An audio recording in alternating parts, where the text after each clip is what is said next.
جنة الله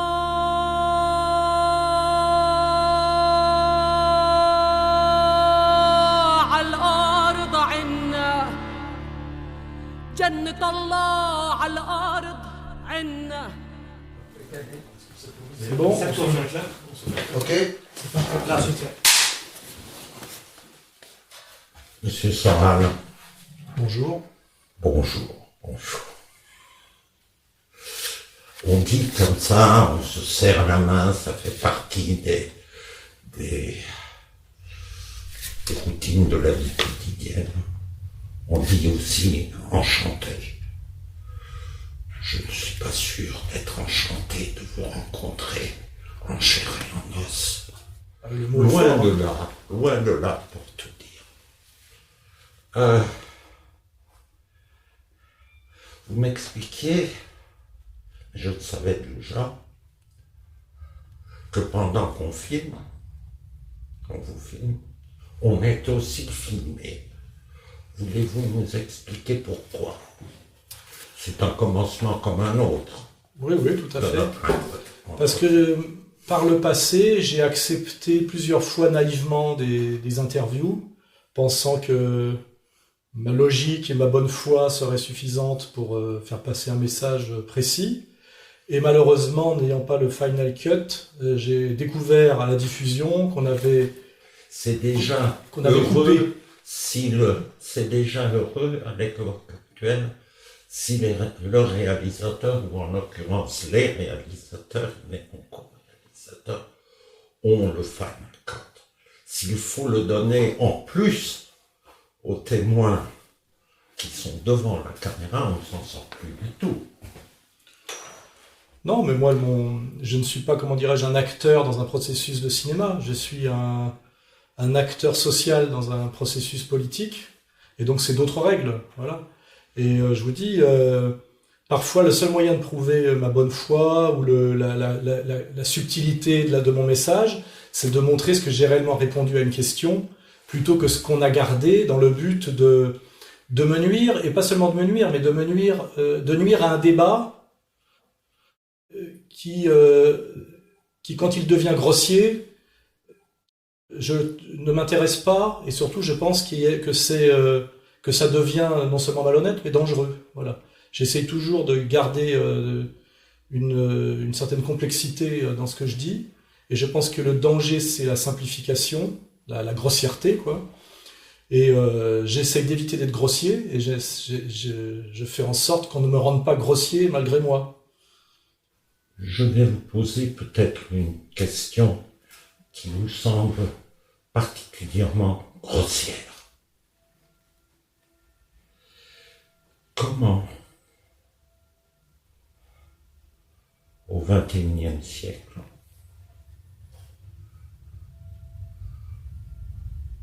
un Français, comme vous et comme moi, en est-il arrivé à revendiquer le national-socialisme, l'étiquette même du national-socialisme, et donc de la plus épouvantable dictature des temps modernes. Vous voyez, votre question prouve que vous avez été abusé par les médias, parce que quand je dis dans un livre qui s'appelle Dialogue désaccordé... Excusez-moi, je ne vous découvre sans doute que très tardivement, Oui. parce que je n'ai pas accès à Internet. Je vous ai rencontré maintenant chez Monas, ce n'est qu'hier. Bon, On m'a alors, montré un clip où vous portiez Goy. oui, ça au tribunal, hein, dans un procès. Hein. Alors, je vous réponds sur la question nationale-socialiste. J'ai écrit un livre d'entretien avec un journaliste qui s'appelle Éric Nolot, et il me dit on vous qualifie d'extrême droite. Alors je dis je ne suis absolument pas d'extrême droite. Pour moi, l'extrême droite, c'est la finance internationale, c'est le système bancaire mondial et mondialiste. Et je dis par contre, je suis à la fois un patriote français et un socialiste, puisque je viens du Parti communiste. Oui. Donc je me revendique C'est national-socialiste. un long chemin. Laissez-moi finir ma réponse. Et par le Front National aussi. Oui. Donc je dis je suis patriote français, donc nationaliste et socialiste. Donc je veux bien dire que je suis national-socialiste, mais français. C'est-à-dire sans la question raciale allemande, qui était liée à son problème d'espace vital. Et c'était une réponse en forme de boutade. D'ailleurs de dire, vous me traitez d'extrême droite parce que c'est un processus de diabolisation. Et je m'en amuse, parce que je ne veux pas jouer à ce jeu-là des diabolisés. Je dis, je suis un national-socialiste français, c'est-à-dire que je suis un patriote socialiste, ou un socialiste qui, pour des raisons d'analyse économique, aujourd'hui est un néo-nationaliste, à cause du processus de la mondialisation capitaliste. Donc, de me revendiquer comme national-socialiste n'a rien à voir avec le nazisme. En réalité, j'ai fait un petit jeu de provocation et de dialectique que vous avez pris au premier degré. Provocation. Non, c'est relatif. Pour moi, c'était une petite provocation. Moi, je suis né à la fin des années 50, et la pression politique que je subis depuis des années, c'est, pour moi qui étais un ancien militant communiste, c'est la diabolisation des gens qui sont sur une ligne, on va dire, socialiste ou socialisante, la marche forcée du néolibéralisme capitaliste, et la diabolisation de tous ceux qui ne se soumettent pas. Donc pour moi, vos références ne sont pas les miennes, et moi... La violence contre laquelle je lutte. Pas les viennes. Pourquoi parce que l'époque revendiquer le terme national-socialiste? Parce que c'est une plaisanterie. C'est une plaisanterie. Je dis plaisanterie.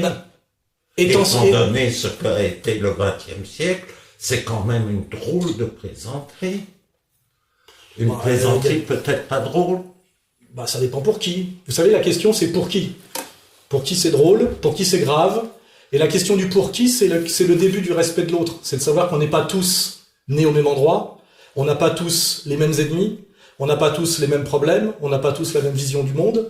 Et moi, finalement, j'incarne aujourd'hui une catégorie de Français qui sont persécutés dans leur pays pour des idées que j'estime totalement légitimes et totalement inattaquables sur le plan de la morale. Et c'est ça ma démarche. Et je dis... Pardon, vous êtes persécuté. Je suis persécuté dans votre pays. Voilà. Par qui?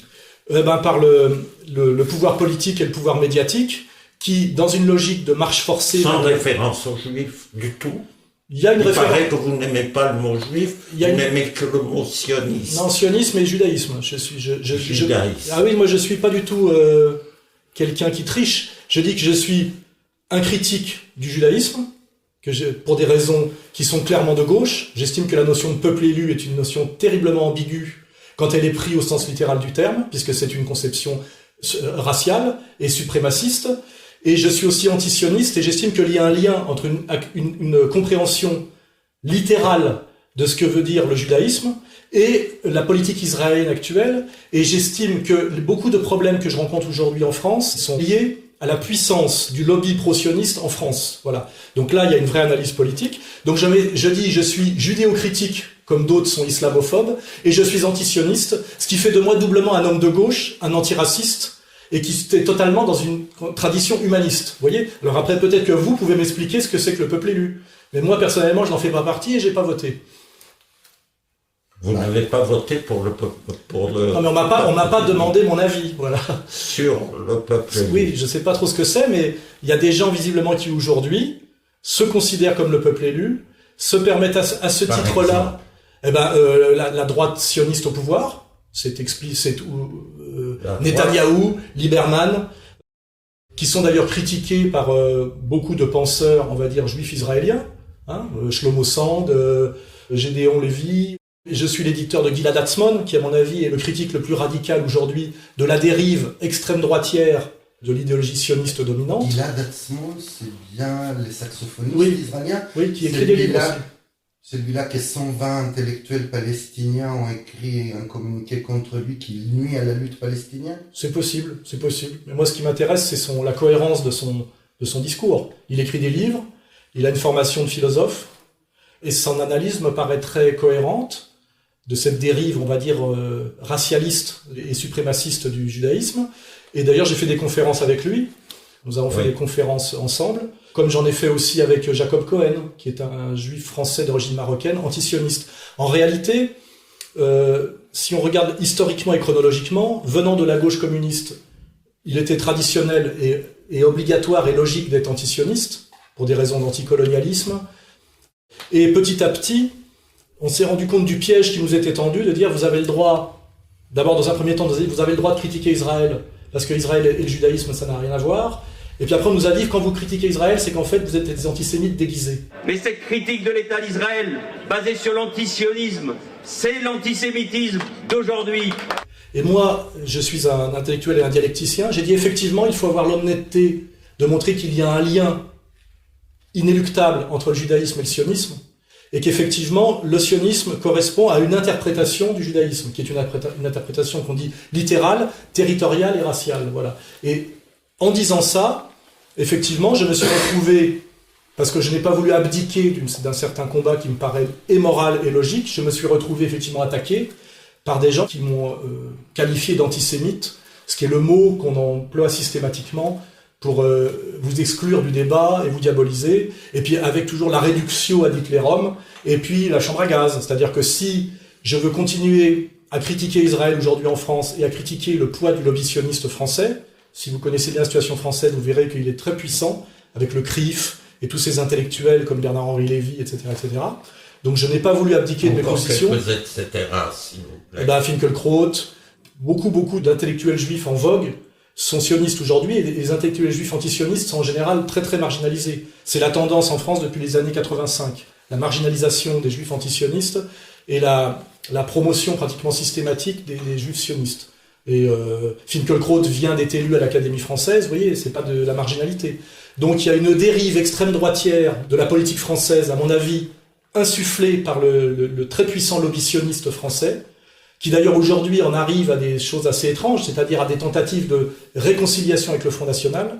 Et vous savez peut-être ou pas que moi j'ai quitté le Front National à cause de ça, à cause de leur islamophobie, et que je suis aujourd'hui en train de créer un parti politique avec Dieudonné qui s'appelle Réconciliation Nationale, pour demander qu'on sorte des tensions communautaires et qu'on n'importe pas en France le choc de civilisation et le conflit de civilisation, qui est une stratégie des néoconservateurs américains, qui pour des raisons d'intérêt objectif des Américains au Moyen-Orient et pour les raisons évidentes d'Israël, essayent de pousser en France à la guerre civile, pas entre juifs et français évidemment, mais entre français dits de souche et immigrés musulmans. Ce qui fait qu'aujourd'hui, on a une revalorisation de l'extrême droite française, c'est aller jusqu'à la revalorisation de Pétain par Éric Zemmour, et voilà, parce qu'en fait, on a besoin... Il paraît que vous êtes très bien avec Éric Zemmour. Je discute avec lui, c'est très bien, on se dispute, mais de façon respectable et respectueuse, parce que nous sommes en France, il y a une tradition en France. Mais je critique je partage un certain nombre d'analyses d'Éric Zemmour sur ce qui fait le drame français actuel, mais je ne cautionne absolument pas sa conclusion, qui est de dire que le problème en France, c'est l'islam et les musulmans, et que la situation doit se terminer à terme par une guerre civile. C'est-à-dire qu'il faudra chasser les musulmans par la force. Est-ce que selon vous, on arrive à une guerre civile? Je pense que c'est une possibilité, oui, très sérieuse. Je trouve étrange aujourd'hui que Éric Zemmour puisse dire ça dans tous les grands médias sans avoir aucun problème, comme c'était du libre débat, alors que quand moi je lui réponds, le problème aujourd'hui c'est plutôt en France la domination du lobby sioniste qui pour ses intérêts propres pousse à la colère et à la violence contre les musulmans, qui sont là à cause de la politique d'immigration de la France, qui a été accompagnée depuis le regroupement familial par tous les intellectuels juifs français, je retrouve ce retournement de veste particulièrement dégueulasse, parce que ceux qui nous disent aujourd'hui que les musulmans sont un danger parce que ce sont des djihadistes potentiels, sont les mêmes qui, il y a 10, 20 ou 30 ans, nous disaient que c'était des chances pour la France, et qui traitaient de fascistes les gens du Front National qui étaient contre l'immigration. Et aujourd'hui, on voit très bien que la droite du CRIF, c'est-à-dire la droite juive française, tend la main à l'extrême droite, c'est-à-dire au Front National, en disant « vous avez le droit de revenir dans l'arc républicain », c'est-à-dire on veut bien vous dédiaboliser par les médias que nous contrôlons, ce qui est une évidence, à condition que vous tapiez sur les arabo-musulmans. Contrôlons, c'est-à-dire que les juifs contrôlent. Oui, bien sûr, oui, évidemment, oui. Oui, c'est une certitude pour moi. Et on leur dit, vous avez le droit de revenir, on peut même réhabiliter Pétain, à condition que vous ratonniez, et sous-entendu que vous ratonniez à notre place. Vous voyez ? Parce que comme il en a été de Ponce Pilate et du Sanhédrin, en réalité, nous, communautés juives dominantes en France, avons peur des arabo-musulmans que nous avons fait venir sur votre territoire, et nous voulons finalement que vous les châtiez pour nous, et si vous le faites pour nous, vous aurez le droit de revenir dans l'arc républicain, c'est-à-dire on vous dénazifiera. Donc ça, c'est la réalité de la situation française, qui est très très loin et très très au-dessus des questions que vous m'avez posées au départ, vous voyez ?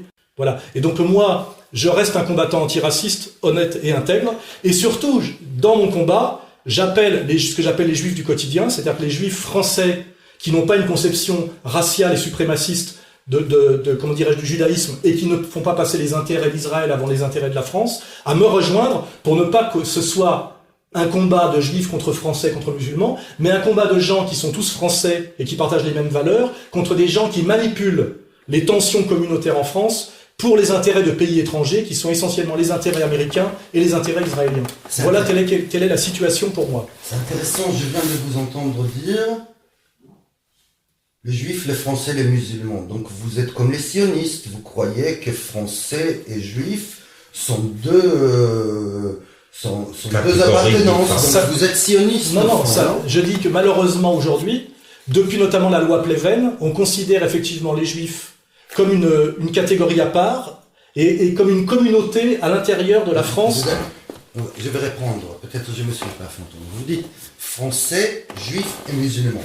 C'est-à-dire, si je vous comprends bien, il y a des juifs, des musulmans et des français, et ces trois intitulés, vous les mettez au même niveau, c'est-à-dire que de la même façon que les sionistes y croient que les juifs est une entité nationale et les musulmans est une entité nationale et les français, vous aussi, vous acceptez les prémices sionistes que français, je l'accepte au sens où je le subis et que je le valide dans un rapport de force. Aujourd'hui, la plupart des juifs qui s'expriment en France ne s'expriment pas comme des Français de confession juive, puisque les trois quarts se disent d'ailleurs laïcs, athées et non religieux. Mais par contre, ils se présentent bien comme un État dans l'État, ou une communauté autonome à l'intérieur de la France. Et d'ailleurs, c'est le discours de Finkielkraut, et c'est aussi d'ailleurs le discours qui amène aujourd'hui le débat sur Pétain. En vérité, Vichy fait un pacte avec le diable. C'est qu'il négocie avec les Allemands et qui dit « on vous donne les Juifs étrangers, sans savoir jusqu'en 1942 qu'ils seront tous exterminés, simplement vous ne touchez pas aux Juifs français ». On peut trouver ça horrible. Il faut simplement rappeler que dans les autres pays où ça n'a pas été fait, les Allemands ne s'en sont pas embarrassés, ils ont exterminé tout le monde. Puisque Zemmour, effectivement, rappelle que dans une vision nationaliste, Pétain a sauvé les Juifs français, puisqu'ils étaient français de confession juive, et par contre a abandonné, suite d'ailleurs à la défaite et à des accords qui s'appellent l'armistice et la reddition, a effectivement abandonné les Juifs qui n'étaient pas français aux Allemands, puisqu'en fait c'était une position effectivement de protection des citoyens français, et strictement des citoyens français, et non pas une protection des Juifs en tant que nation, vous voyez. Donc cette position que je suis obligé d'admettre, parce que c'est la réalité. Aujourd'hui, moi je suis attaqué par des gens qui se positionnent comme juifs et pas comme français de confession juive, puisque M. Aziza n'est même pas religieux. Je suis bien obligé d'admettre cet état de fait, tout en le critiquant, en disant il y a eu une dérive progressive qui fait que de l'assimilation de 1791 et du Concordat, où effectivement un juif en France, ça voulait dire un citoyen français de confession juive, on est passé aujourd'hui, peut-être d'ailleurs à cause de l'époque pétainiste, à des gens dont la conscience est d'être des juifs en France, hein, et de dire qu'ils sont en fait un peuple que l'État français doit protéger en tant que peuple, avec une espèce de dimension d'autonomie et de différence radicale.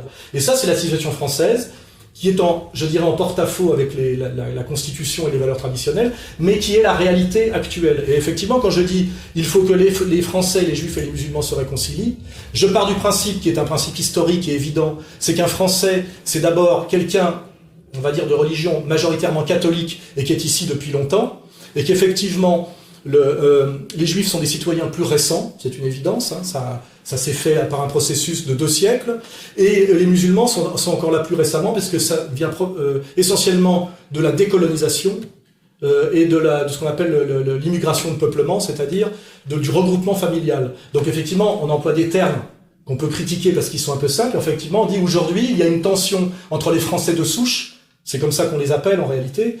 Zemmour valide aussi ce terme. Mais aujourd'hui, M. Askolovitch se présente comme Français de souche quand il parle du danger islamique, vous voyez. On a raconté aux Français, les Français de souche, comme vous et moi, mon Dieu, qu'il y avait un problème terrible autour de l'islam. Ce qu'on appelle les nouveaux Français de souche, ou les Juifs de souche, vous voyez. Tout le monde joue avec ces ambiguïtés.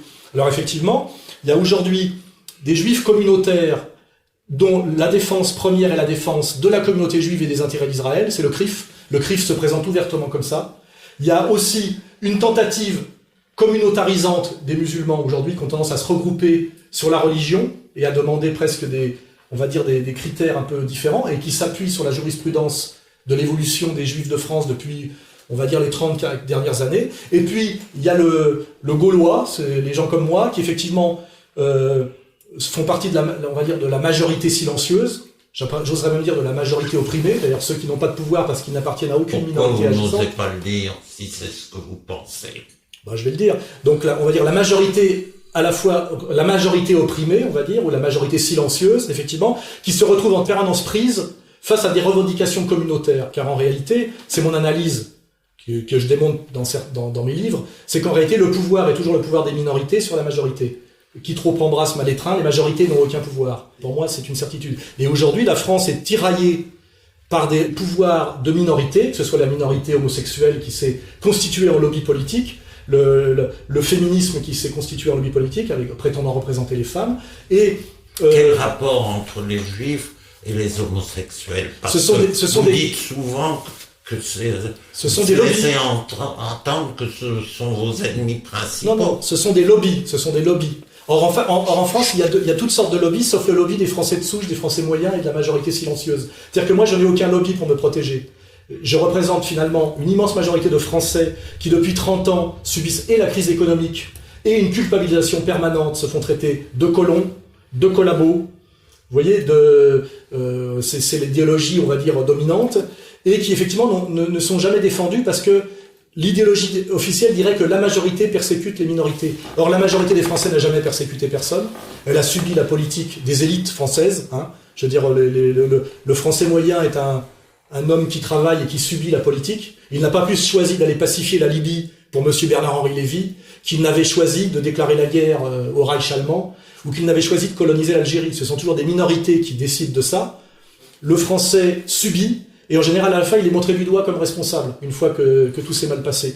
Or, moi, je prétends aujourd'hui, et je prétends à la fois sur le plan théorique, mais aussi sur le plan politique, je représente la majorité française en colère, qui en a marre d'être insultée et humiliée, comme vous le faites d'une certaine manière quand vous me traitez de nazi, par des minorités agissantes. Non, je ne vous ai pas traité de nazi, vous avez mal compris. Je vous ai demandé pourquoi vous revendiquez le terme national-socialiste. Ce n'est pas la même chose. Je l'ai revendiqué comme une provocation dans un but pédagogique. Vous voyez ce qu'on appelle un quid-tum chez les Romains. Et donc je dis... ça va, par exemple, vous avez une maison d'édition.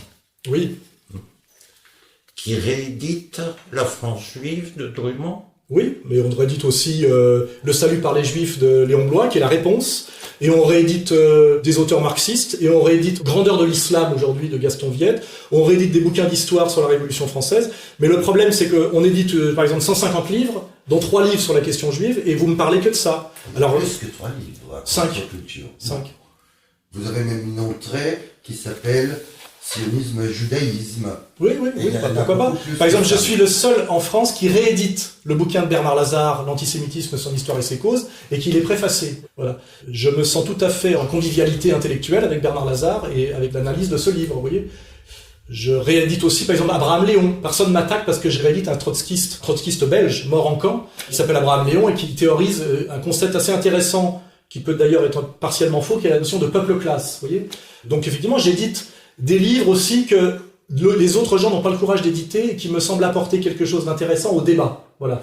Mais, par exemple... Drummond, j'en reste, excusez-moi, Drummond, vous avez édité des tas d'autres livres dont j'ignore l'existence, voilà. Mais qu'est-ce que Drummond apporte au débat d'aujourd'hui? Non, mais j'ai lu. Par exemple, on réédite aussi Toussenel, qui est encore avant Drummond, sur les nouvelles féodalités financières, et qui montre à travers la disparition progressive de la noblesse terrienne et la lente montée de la bourgeoisie capitaliste, à l'intérieur de cette bourgeoisie capitaliste, la lente montée des juifs qui maîtrisent la banque, puisque c'est eux qui ont accouché de l'ingénierie. Je réédite aussi Werner Sombart, vous voyez. En fait, j'ai le courage, on va dire, peut-être en tant que goy, de rééditer des livres comme ceux de Werner Sombart, qui disent de façon bien plus profonde et scientifique ce dont M. Attali se vante dans, vous voyez, Le monde des Juifs et l'argent, qui est jamais qu'une pâle copie du livre de Sombart non cité. Ce qui fait d'ailleurs que M. Attali a déjà été condamné 2 fois pour plagiat, et normalement, en toute déontologie, contrairement à moi, il devrait être interdit de plateau dans les émissions littéraires, puisqu'il a été condamné 2 fois pour plagiat. Moi, je suis interdit de plateau dans les émissions littéraires, alors que j'ai écrit tous mes livres moi-même, et d'ailleurs, aucun de mes livres n'a jamais été non seulement condamné, mais même attaqué.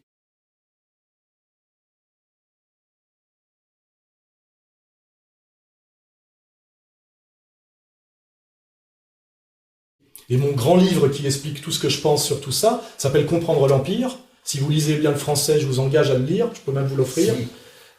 Comprendre l'Empire. Qu'est-ce que vous venez de dire? Si vous lisez bien le français. Oui, parce que c'est un livre en français. Donc j'ai compris ça, mais pourquoi si je lis bien le français? Parce que vous avez parce que je ne suis pas de vieille souche? Non, parce que vous êtes, vous maîtrisez beaucoup vous vous exprimez beaucoup en anglais, non? Vous avez une carrière aux États-Unis. Oui. Donc, je dis, parce que le problème de lire mes livres, vous voyez, comme Comprendre l'Empire, il faut avoir un bon niveau en histoire, en sociologie et en philosophie. Vous voyez, et parfois, les gens n'ont pas le niveau. Et en plus, une bonne culture des 3 religions monothéistes, c'est-à-dire avoir étudié, effectivement, le christianisme, le catholicisme et ses différentes réformes, c'est complexe, l'islam, dans toute sa complexité, pas seulement sunnisme chiite, mais notamment la déviance takfiriste actuellement, et le judaïsme aussi, comme je l'ai fait longuement depuis 25 ans, effectivement, c'est-à-dire s'intéresser à la Torah et au Talmud, qui sont les 2 livres fondateurs, et aux interprétations qui en sont faites, et c'est là où on est dans la complexité, et de voir aujourd'hui quelle est la déviance dominante qui fait que l'islam peut être considéré comme dangereux, c'est la déviance takfiriste, qui est montrée du doigt comme l'islam radical, et on a aussi la déviance que j'appelle moi talmudo-sioniste, c'est-à-dire celle qui amène la politique actuelle de l'État d'Israël. Voilà. Et puis on a aussi, dans le catholicisme, j'édite des livres d'ailleurs là-dessus, le rôle de Vatican II dans la façon dont l'Église catholique officielle a tourné le dos au message du Christ et aux évangiles, pour rallier après la Deuxième Guerre mondiale, on va dire, les droits de l'homme, par une idéologie de type syncrétique, qu'on appelle le noachisme, vous voyez, et que quand on étudie tout ça de façon complexe, on comprend un peu les forces en présence et aussi les dangers. Voilà, parce que moi je prétends que la façon dont les élites communautaires juives sionistes aujourd'hui en France prennent en otage ce que j'appelle les juifs du quotidien, en leur faisant peur, en leur prétendant par exemple qu'ils les protègent de l'antisémitisme. La communauté juive organisée prétend protéger les juifs de l'antisémitisme, comme les racketteurs prétendent protéger les restaurateurs qui menacent en fait d'une violence qu'ils leur font subir. Je prétends, moi, que les antisémites aujourd'hui en France sont les institutions juives officielles. En réalité, elles le font pour plusieurs raisons. D'abord pour exister. Deuxièmement, elles ont intérêt à ce que, pour des raisons de sionisme, à ce que les juifs du quotidien ne se sentent pas français ou bien en danger en France, notamment pour les pousser à l'alia. C'est la tendance actuelle. Car comme vous le savez, Israël aujourd'hui se vide de ses élites en réalité, parce que c'est un projet, je dirais, qui n'a pas d'avenir, enfin, sauf pour les jusqu'au boutistes, sauf pour ceux qui veulent vivre Masada. Et ça, ce sont des logiques historiques de type hegelienne qui dépassent de beaucoup mon intelligence et ma volonté. Donc je dis qu'aujourd'hui, le vrai danger en France, c'est le rôle très antisémite que joue le CRIF et les élites sionistes françaises, qui essayent finalement, et je le démontre par exemple par les statistiques sur la montée des actes antisémites en France sont fournies par le CRIF lui-même, c'est-à-dire par les élites juives, et elles prétendent que les actes antisémites ont doublé. C'est fait pour faire peur aux juifs, pour qu'ils s'en aillent ou pour qu'ils se collent à la communauté juive organisée, c'est-à-dire ces élites. Exactement comme les syndicalistes ont besoin que les ouvriers soient syndiqués pour les défendre. Je pense que tout ça est du mensonge et du mensonge dangereux. Vous pourrez vérifier, si vous le promenez avec moi dans les locaux de mon association à Saint-Denis, qu'il y a très peu en réalité d'antisémitisme en France, très peu. Et très peu venant des banlieues et des musulmans, très peu. En fait, l'antisémitisme est quelque chose de très marginal, je pense, et beaucoup fantasmé. En réalité, il y a, je le dirais même honnêtement, la situation du citoyen français qu'on appellera juif est la situation sociale la plus heureuse qu'aient jamais rencontré les juifs depuis la fuite d'Égypte, n'est-ce pas ? Voilà. On peut pas être plus heureux qu'un juif en France aujourd'hui. Or, prétendre que les juifs seraient persécutés, en danger, est un mensonge social et sociologique, et quelque chose dont les Français se rendent compte, car ils voient totalement la différence entre les jérémiades des élites juives et la situation objective sociale et économique des juifs en France. Et ça produit une colère et un ressentiment qui, celui-là, est réel, mais qui ne se traduit jamais par aucune violence. Ça produit un agacement. Et cet agacement, j'en suis l'incarnation. Mais c'est un agacement qui se dit par une analyse fine, et jamais par de la colère émotionnelle, et aussi par de l'humour. Je me moque aujourd'hui, et c'est d'où arrivé avec mon t-shirt Goy à mon procès, je me moque aujourd'hui de gens qui prétendent que je les mets en danger, alors que j'arrive tout seul au tribunal, que j'ai été agressé 5 fois depuis 10 ans, par des organisations qui, elles, sont totalement protégées par la police, qui ne sont jamais condamnées, et dont la parfaite incarnation en ce moment est le petit Grégory Shelley. Je ne sais pas si vous avez entendu parler de l'affaire Grégory Shelley. Ce petit enculé, vous pouvez enregistrer, s'est permis d'appeler la tante de ma femme qui est aveugle pour le faire croire que ma femme était en train de mourir. Je me permets de vous appeler parce que votre fille Maëlys a été amenée aux urgences. Maëlys ? Oui, Maëlys, oui.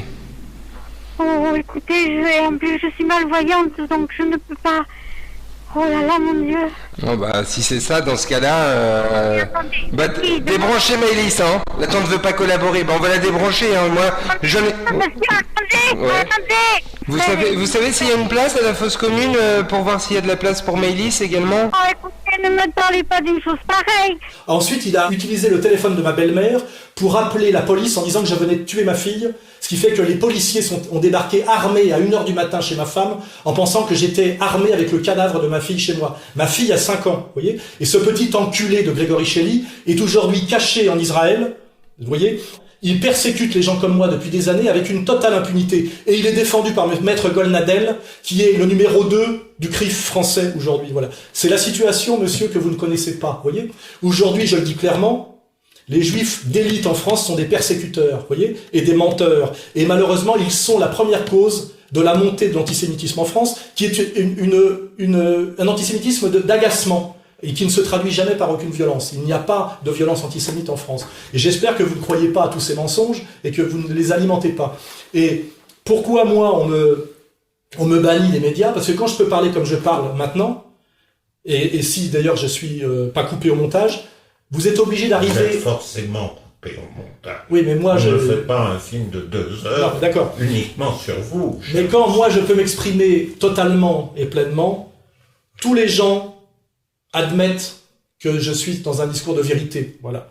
Et ceux qui luttent contre moi n'ont qu'un seul argument, c'est qu'ils disent vous êtes habité par la haine, je n'ai aucune haine en moi, et surtout vous voulez persécuter les juifs, tous les juifs. C'est-à-dire qu'on me somme, ce qui est assez ignoble, on me somme d'être antisémite. On me dit soit tu te tais, soit tu dois être antisémite. Or l'antisémitisme ne m'intéresse pas, je ne suis pas racialiste, je suis cultivé, je suis en tant qu'ancien marxiste quelqu'un dont tous les fondamentaux intellectuels viennent de juifs d'élite du 19e siècle, en général de culture européenne et allemande.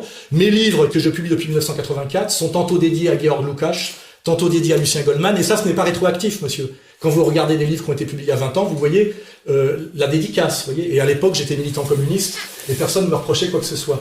J'ai simplement continué un travail d'honnêteté intellectuelle et morale, en étant sur des critères qui sont partagés en réalité par les grands intellectuels juifs du 19e siècle et les grands intellectuels juifs d'aujourd'hui. Je le prétends. Shlomo Sand, Gédéon Lévy et Gilad Atzmon, qui, si vous voulez rencontrer, pour moi, un intellectuel juif de premier plan aujourd'hui, rencontrez Gilad Atzmon. Et vous verrez que c'est tout sauf un dingo. It is very clear that Jews do not form a racial continuum. I was asked about this issue yesterday in a talk here in Basel. They are not forming a racial continuum, but culturally they certainly form a racist attitude. Jewish people are not a race, but Jewishness is racist. De toute façon, on ne va pas parler hors caméra, mais je crois que vous ne connaissez pas très bien ce que je fais et qui je suis. Vous arrivez ici en disant que vous vous revendiquez national-socialiste, donc nazi. Comment pouvez-vous, en fonction de ce qui s'est passé... Je n'ai pas dit nazi. Non, mais je n'ai pas parlé de nazi. Mais vous arrivez avec cette certitude qui est déjà, comment dirais-je, quelque chose qui, à mon avis, est faux. Mais je ne vous le reproche pas. C'est le climat actuel. Tous mes opposants, mes ennemis, plutôt que de discuter avec moi sur le fond, sur ce que je dis, qui est plus difficile à contrer, ils ont en réalité les nazis. Or, il se trouve que d'ailleurs, c'est pas transmissible, je devrais pas me revendiquer de ça, mais les autres font la même chose.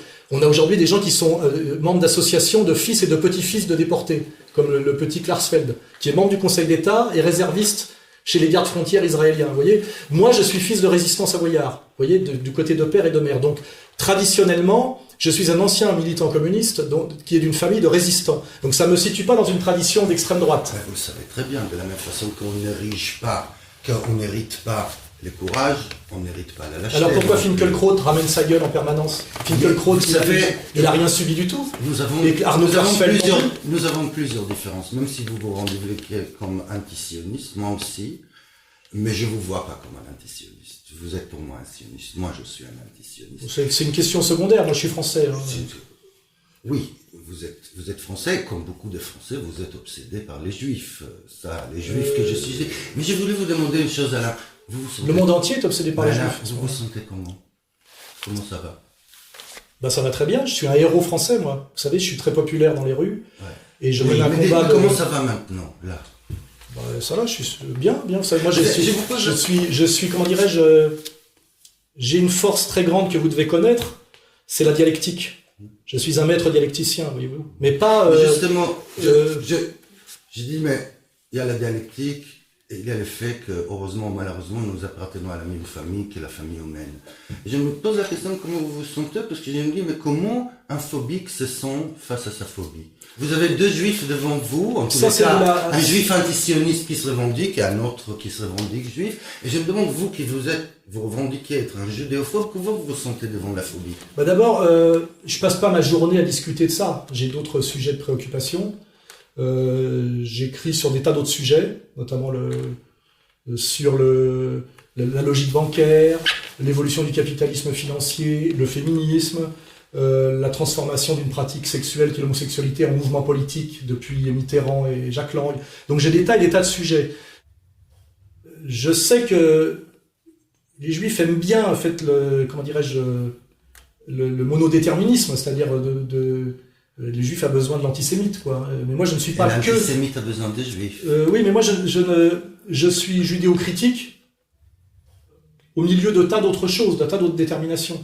Je suis désolé de ne pas avoir envie de n'être que ça, vous voyez. Mais c'est vrai que quand on parle de ce sujet, que je pense bien maîtriser, je ne fais pas de concessions, oui, bien sûr. Mais vous ne m'avez pas répondu à la question, et vous êtes quelqu'un qui répond toujours aux questions. Ben, la question, c'est que vous m'avez posé une question de psychologie. Je vous ai posé une question parce que vous dites je ne suis pas antisémite, je suis judéophobe. Moi, je vous suis beaucoup. Parce qu'antisémite, ça voudrait dire la croyance à une race. Non, avec. Vous dites je suis pas antisémite, je suis judéophobe, donc je m'intéresse. D'ailleurs, judéophobe non, c'est plutôt judéo-critique. Parce que judéophobe, je n'ai pas de phobie. Disons que je vois que des gens se revendiquent d'un système de valeurs, parce qu'en réalité, je ne suis pas religieux non plus, donc je vois un système de valeurs.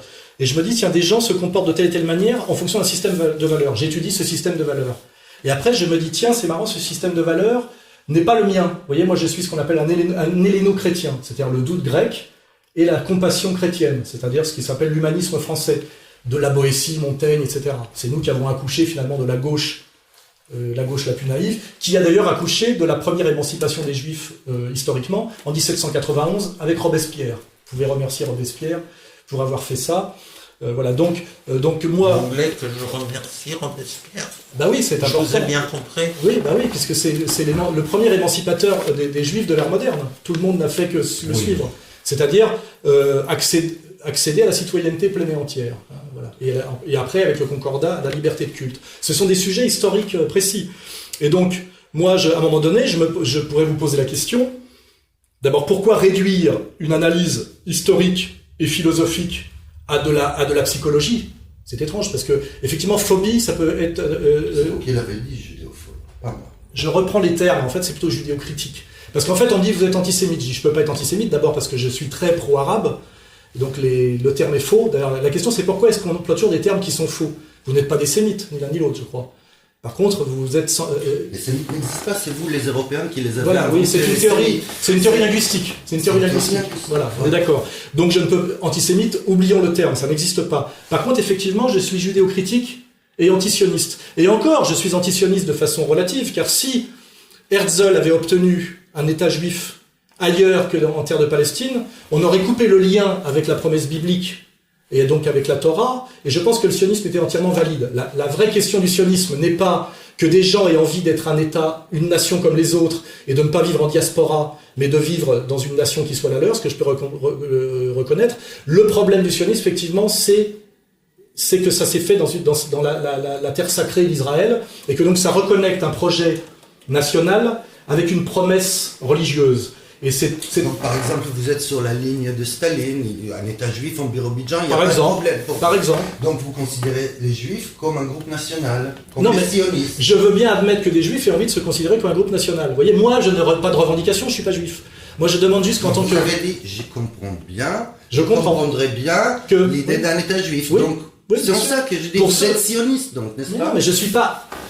Ce que je combats, moi, c'est la force négative du lobby sioniste en France. À la limite, la question israélo-palestinienne, contrairement à Bernard-Henri Lévy qui se mêle de tout, de déclencher des guerres en Libye, en ex-Yougoslavie, la question israélo-palestinienne est la question des Israéliens et des Palestiniens. Mais moi, ce que je combats, c'est l'effet parfaitement nuisible et négatif sur la France, sur l'intelligence française et la liberté d'expression française, c'est deux choses, hein, la liberté et l'intelligence, du puissant lobby sioniste français. J'estime que les sionistes nous emmerdent en France. Et les sionistes qui nous emmerdent en France ne sont pas israéliens. Ils y mettront les pieds que pour aller en vacances, comme Bernard-Henri Lévy. Bernard-Henri Lévy vit à 300 mètres d'ici. Hein, voilà. Finkielkraut vient d'être élu académicien. Mais ces gens-là sont obsédés par le sionisme, alors que la France leur a tout donné, c'est le moins qu'on puisse dire. Ils appartiennent à la grande bourgeoisie française, vous voyez, intellectuelle et d'argent. Pourquoi sont-ils obsédés par le sionisme? C'est la question que je peux poser, c'est-à-dire la question que je pose. Et je dis, ces Français à qui la France a tout donné et qui ont tout réussi en France, pourquoi sont-ils à ce point-là obsédés par Israël? Et pourquoi font-ils systématiquement passer Israël avant tout autre sujet d'intérêt? Et pourquoi mettent-ils toutes leurs énergies d'intellectuels français au service d'Israël, plutôt qu'au service de la France, de l'intelligence française, de la littérature, etc., etc.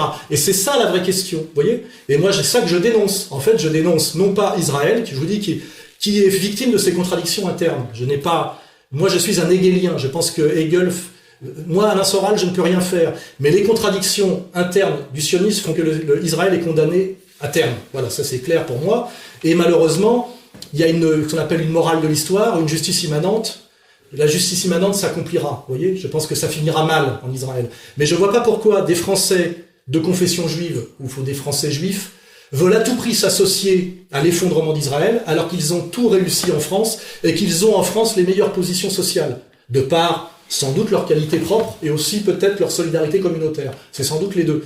Mais c'est ça la vraie question. Pourquoi voulez-vous à tout prix faire Masada, alors que vous êtes gynécologue, boulevard Saint-Germain?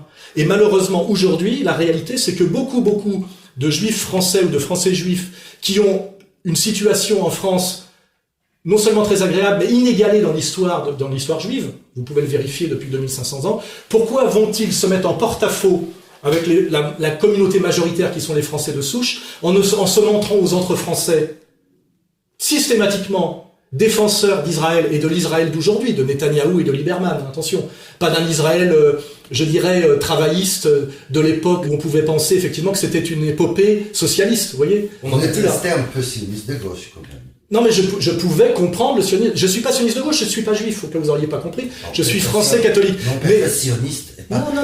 Il y a des millions mais moi, de sionistes. Contrairement à vous, je ne suis pas un peuple de la diaspora et je ne me mêle pas systématiquement des affaires des autres. Vous voyez, je suis français et savoyard Et contrairement à vous, ça veut dire. Les Juifs ont tendance, comme ils bougent beaucoup, à s'intéresser à tout, c'est-à-dire à la situation allemande, américaine, etc. etc. C'est un trait de l'idiosyncrasie juive, vous voyez, qui est lié à leur histoire, c'est-à-dire à la diaspora. Le fait que quand on dit c'est loin, enfin juif peut dire loin d'où, vous voyez, alors que chez nous, loin, ça veut dire loin de la mère patrie. C'est pour ça que je peux comprendre le sionisme. Il y a des gens qui, à un moment donné, ont envie de s'enraciner dans une terre et de devenir des producteurs sédentaires plutôt que de rester dans un nomadisme qui a toujours une dimension parasitaire. Ça, c'est en tant que marxiste. Une dimension parasitaire. Oui, parce que le manque d'enracinement gêne la production. Pour produire, il faut s'enraciner. Si on veut être dans la production de type marxiste, vous voyez, ça c'est une autre analyse que je fais. Je produis de l'analyse. Et je dis donc que moi, je vous le dis honnêtement, je n'ai pas à être sioniste ou antisioniste. Je suis touché par l'injustice, la souffrance et l'injustice que subissent les Palestiniens. C'est clair. Voilà. Après, la question du sionisme me gêne quand elle touche à la France, comme je vous le dis, à cause du puissant lobby sioniste. Et au sommet de la France, il y a le CRIF qui est très sioniste. Voilà. D'ailleurs, est-ce qu'il y a un lien entre le CRIF et la banque? Oui, Monsieur Kuckerman est un ancien cadre de la banque Rothschild, par exemple. Donc il y en a un, de fait. Il est banquier.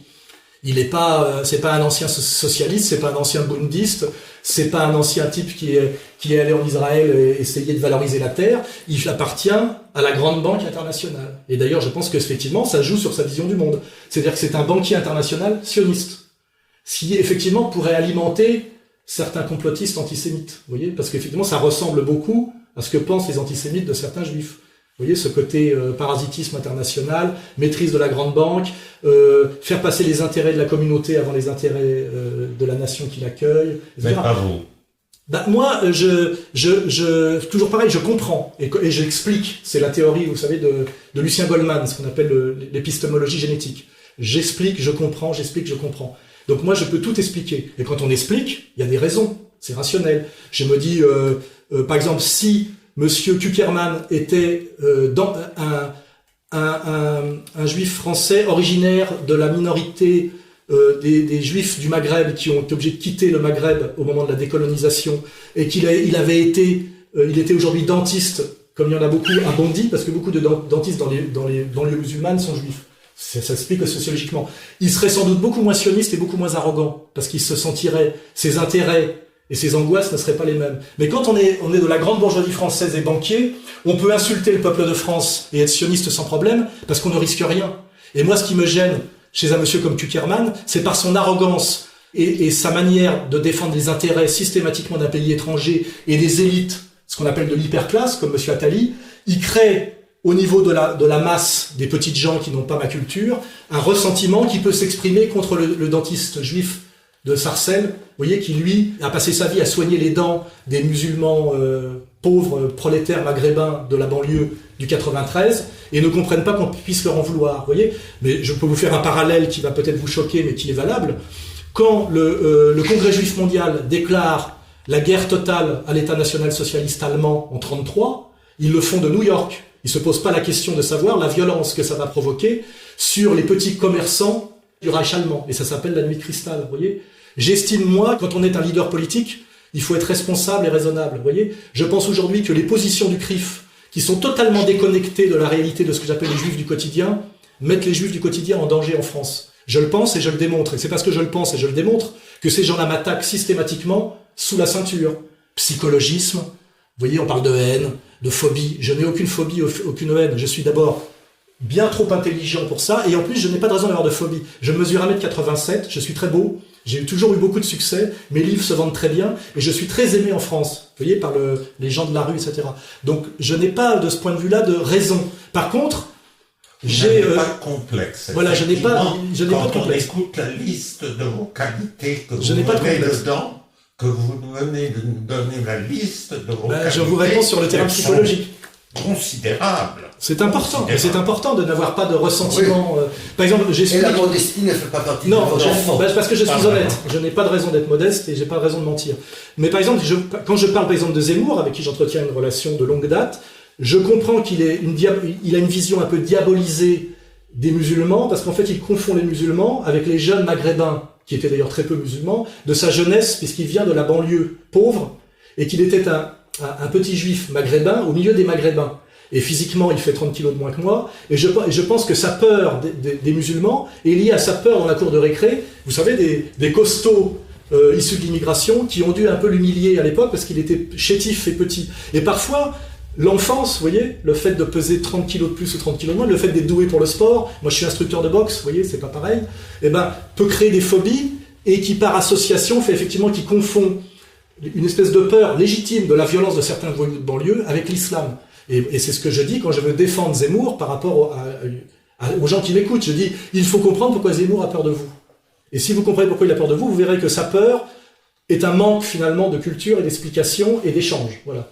Et c'est mon travail, moi, c'est de faire dans mes conférences, je fais venir des gens issus de l'ancien Parti communiste, des gens issus de notre ancien empire colonial, des gens issus de ce qu'on appelle l'extrême droite, en fait des nationalistes, des gens finalement qui se comportent en France comme se comporte la majorité des Israéliens en Israël, ce qu'on appelle un fasciste français, c'est un sioniste majoritaire, hein, c'est-à-dire quelqu'un qui revendique d'avoir un pays et qui n'a pas envie de le voir se métisser entièrement. Ce qui est marrant, c'est que les gens qui diabolisent cette position politique en France sont les mêmes qui la défendent en Israël. Et ça aussi, les Français ne sont pas idiots.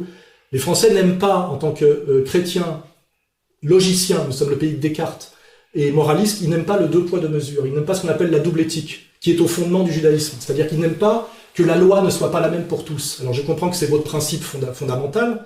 Votre, ça veut dire quoi? Le principe juif, c'est-à-dire que la loi juive n'est pas la loi goy, c'est dans l'essence même du judaïsme, vous ne pourrez pas le contredire. Donc cette double éthique, c'est-à-dire que... C'est faux. Non, bien sûr que c'est vrai, et c'est même vrai en logique. Non. C'est-à-dire quelqu'un qui a comme prof de judaïsme une brute comme Gilad Atzmon.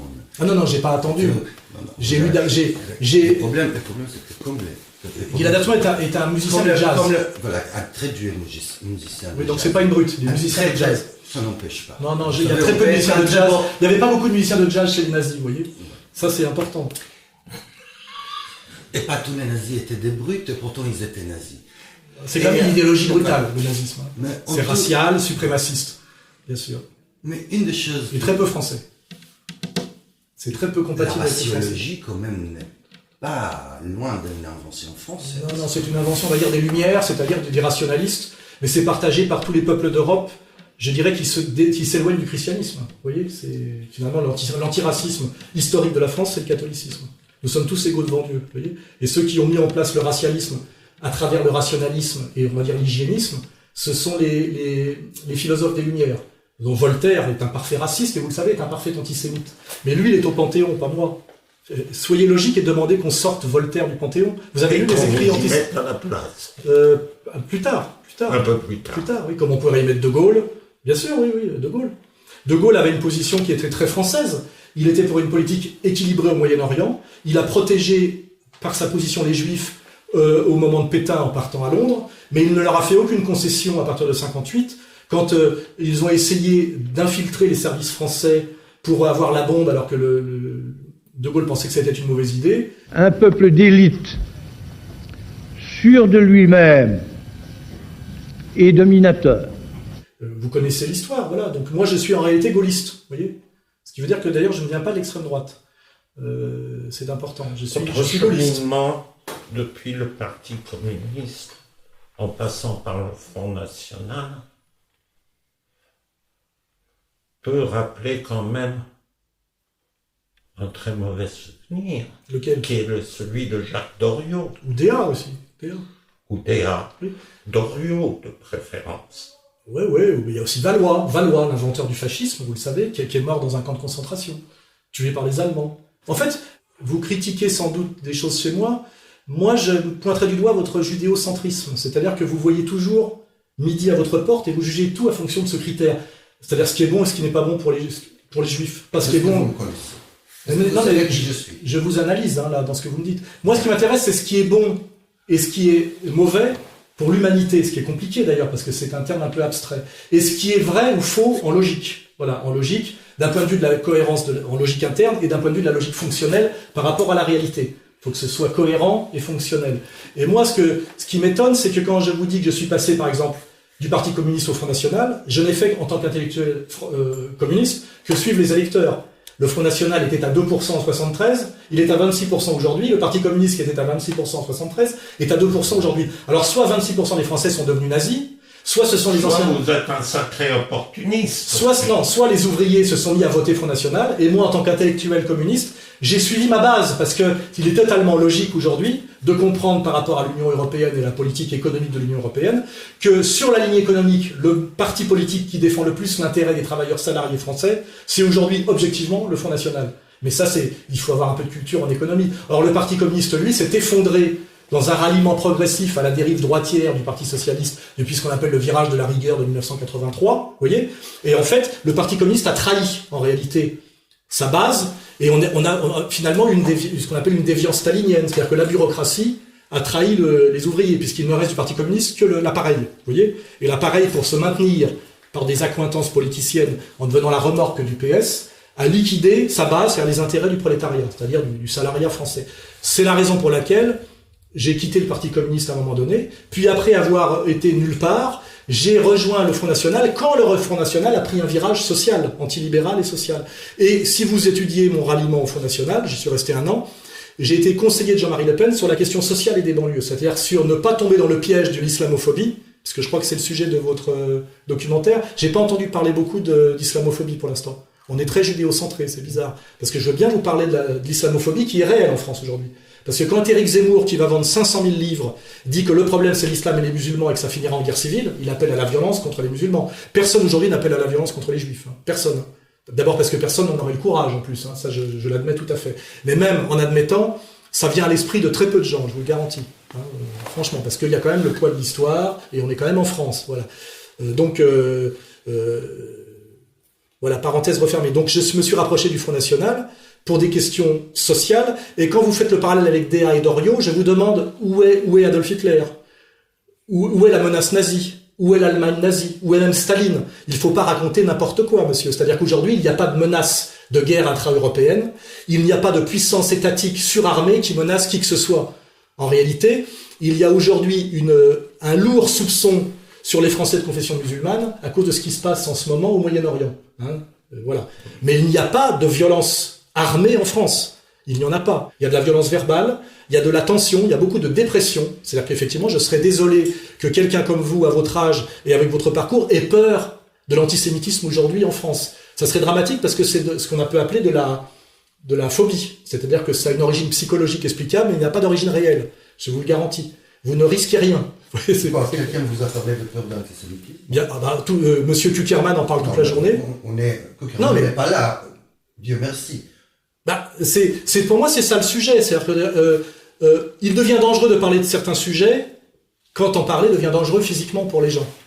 Tant que ce n'est pas le cas, je ne vois pas pourquoi on n'aurait pas le droit de discuter en bonne intelligence de l'ambiguïté d'une certaine lecture du judaïsme, la notion de peuple élu, la notion de double éthique, et aussi de quelque chose qui est fort peu compatible avec la morale chrétienne et l'universalisme français, qui sont les valeurs, on va dire, du Talmud, telles que je les ai comprises en étudiant Aldin Stamsalt, puisqu'effectivement je ne prétends pas lire l'hébreu, mais je me suis intéressé à la question du Talmud à travers Israël Shahak, que je pense est un honnête homme, voilà, et il est indéniable effectivement que les valeurs du Talmud ne sont pas des valeurs universalistes, et que c'est une éthique communautaire, voilà, et que beaucoup aujourd'hui de Français qui se revendiquent juifs sont aujourd'hui dans une recommunautarisation de ce que j'appelle un néo-tribalisme, et sont sortis un peu de l'universel, qui était, je dirais, la part qu'ils devaient apporter dans le pacte d'assimilation. C'est-à-dire qu'ils étaient... Je comprends plus.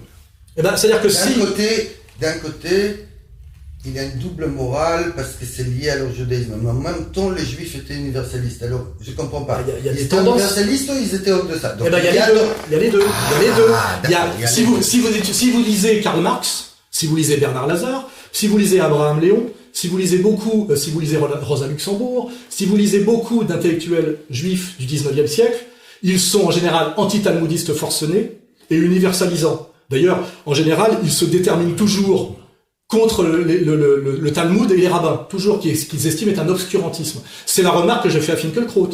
Je dis quand Finkielkraut critique la France, Parce qu'il a dit, ce pays mérite notre haine, hein, citation, il a fait beaucoup plus de mal à mes parents qu'aux Africains, qu'a-t-il fait aux Africains, il n'a fait que du bien, c'est-à-dire qu'il raye d'un coup de plume la colonisation, la traite négrière, etc., etc. Je lui fais remarquer que s'il il restait un juif polonais du shtetl qu'il idéalise, il n'aurait jamais pu lire un autre livre que le Talmud, il aurait été victime des tribunaux rabbiniques, et il n'aurait pas pu lire les philosophes grecs, etc., etc. Mais c'est ça. Il serait pas sioniste. Parce que les grandes forces, c'est ça. C'est pas le sujet. Hein. Bien sûr, parce que je vous ai dit, parce que vous êtes sioniste, donc c'est pas le sujet. Non, je suis pas sioniste. Les juifs pieux, ces juifs pieux sont antisionistes historiquement. Il est religieusement antisioniste. Oui, mais plus aujourd'hui. Aujourd'hui, étant donné que la religion est séculaire et historique, il y a un siècle, 99% des religieux juifs étaient antisionistes. Aujourd'hui, c'est l'inverse. Aujourd'hui, les religieux juifs sont marginaux. Il y a eu un petit événement au XXe siècle qui a fait que la majorité du judaïsme orthodoxe a péri. Alors à ce moment-là, c'est dire en gros que la vérité divine a subi, comment dirais-je, la loi de l'histoire, ce qui est un peu inquiétant parce que normalement ça devrait survivre. Les ralliements, parce que cette alliance... Aujourd'hui, les rabbins antisionistes sont très rares. On en avait un avec nous quand on a fait notre liste antisioniste aux élections, mais aujourd'hui, ils sont ultra minoritaires. Et aujourd'hui, le consistoire, c'est-à-dire que les représentants officiels, il y a le consistoire et le CRIF, les juifs laïcs et les juifs religieux en France. Je regarde, moi, les instances représentatives, même si le CRIF ne représente officiellement qu'un juif sur 6. Parce que ce que j'ai dit bien, c'est que l'immense majorité des juifs, on ne sait pas ce qu'ils pensent. Et ils ont le droit de penser ce qu'ils veulent, c'est ce que j'appelle les juifs du quotidien. Mais le CRIF, quand le CRIF prétend parler au nom des juifs de France, c'est un mensonge. Il représente un juif sur 6. Le consistoire, lui, est censé représenter la religion juive. Or, le consistoire, depuis le rabbin Citruc, c'est-à-dire depuis les années 70, est sioniste. C'est-à-dire qu'il y a une propagande sioniste faite à travers la synagogue. Et ça, c'est une des raisons des problèmes qu'on rencontre aujourd'hui en France, c'est que aujourd'hui la religion juive s'est mise majoritairement au service du sionisme, et les rabbins antisionistes sont persécutés et sont marginalisés. J'ai pu le vérifier, je les ai rencontrés. Et le CRIF, qui est censé représenter quelque chose qui est ambigu en France, puisque c'est du communautarisme juif, se revendique inconditionnellement sioniste, quelle que soit la politique d'Israël. Et le français étant un humaniste profond, qui fait d'ailleurs qu'il a été, comment dirais-je, bouleversé par ce que vous appelez la Shoah, la persécution des Juifs d'Europe, c'est un terme qui a été inventé en 1980. Vous ne m'avez pas entendu dire ce mot. Non, mais moi, c'est parce qu'il a été inventé très tardivement. C'est vous, général, de vous, les Européens, mais de Range. Je suis content que vous soyez d'accord avec moi là-dessus. C'est un terme qui a été inventé aux États-Unis à la fin des années 70. Non, c'est pas vrai, mais c'est pas grave. C'est pas grave. L'avantage de faire de l'Internet, c'est qu'il y a personne qui peut vous dire que vous dites des bêtises. Ah bon, on parlait de Shoah après-guerre ? Non, on parle depuis 85, depuis les films de Lanzmann. Oui, bien sûr. Au moins, vous savez comment vous mélangez. Non, vous avez dit au fin des années 70. Oui, bien sûr. C'est parce que vous avez en tête la série Holocauste. Donc ne mélangez pas. Restez précis dans votre savoir. Donc ça va être encore plus dans mon sens. Le terme Shoah n'est employé de façon systématique pour parler de la persécution des Juifs d'Europe par le régime national-socialiste allemand. C'est ça la vraie appellation sérieuse. Ce terme n'existe que depuis 1985. Et en fait, a été même si c'est Lanzmann, ça vient beaucoup du lobby sioniste américain, et ça a un sens politique par rapport à l'évolution et à la survie symbolique d'Israël. Bon, c'est peut-être un autre sujet. Ce que je voulais dire, moi, c'est que le consistoire et le CRIF, qui représentent officiellement les Juifs de France, même si les Juifs ne leur demandent rien, sont ces deux instances religieuses laïques inconditionnellement sionistes, et les Français qui sont des gens compassionnels, exactement comme ils sont compassionnels envers les victimes de la Shoah, quand ils voient l'opération Plomb Durci et ce qui s'est passé à Gaza récemment, ils se disent effectivement que les sionistes au pouvoir actuel sont des nazis. Ce que disait d'ailleurs, je crois, un grand penseur israélien.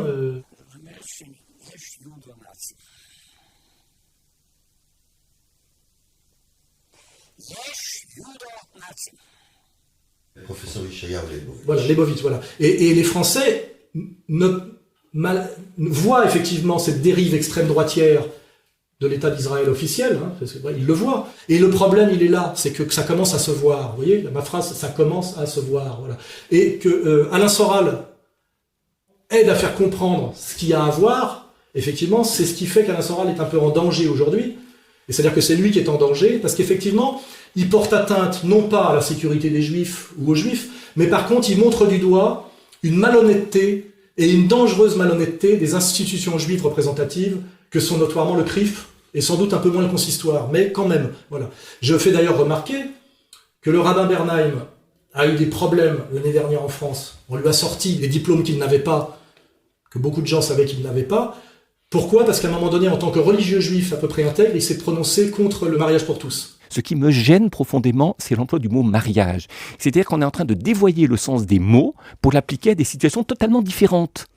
Mariage est le lieu de la confrontation avec la différence des sexes, et ce n'est pas uniquement la reconnaissance d'un amour qui fonde le mariage comme une institution. Puisqu'effectivement, pour un juif religieux, comme vous le savez, le judaïsme, comme toutes les religions d'ailleurs, ne valide pas la banalisation de l'homosexualité.